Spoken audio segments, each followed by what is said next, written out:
Assalamualaikum warahmatullahi wabarakatuh. Baik murid-murid, mari kita lihat aktiviti pembelajaran kita pada hari ini.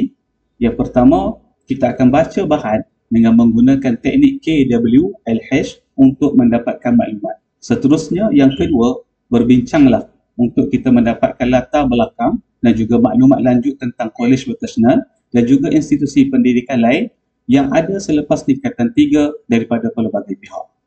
Ke manakah kita? Marilah kita lihat gambar grafik berikut yang mana menerangkan tentang hala tuju pendidikan selepas tingkatan 3.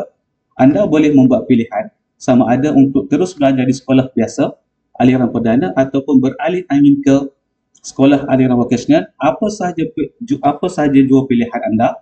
Yang penting anda membuat pilihan yang bertepatan dengan bakat dan juga potensi yang ada. Mudah-mudahan dengan usaha, doa dan tawakal, izin Tuhan, kejayaan akan berada dalam genggaman anda. Okey, baik. Pendidikan selepas tingkatan 3, kamu ada 3 pilihan yang mana kamu boleh pilih. Pilihan yang pertama, kamu meneruskan pembelajaran di tingkatan 4 dan juga 5 dan mengambil SPM di sekolah aliran perdana.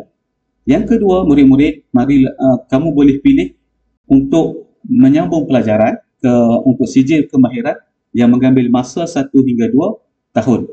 Dan akhir sekali, pilihan yang ketiga yang kamu boleh ambil, kolej vokasional yang mengambil masa selama 2 tahun tempoh pembelajaran. Baik murid-murid, sekian sahaja untuk kali ini. Kita akan meneruskan pembelajaran pada sesi yang seterusnya.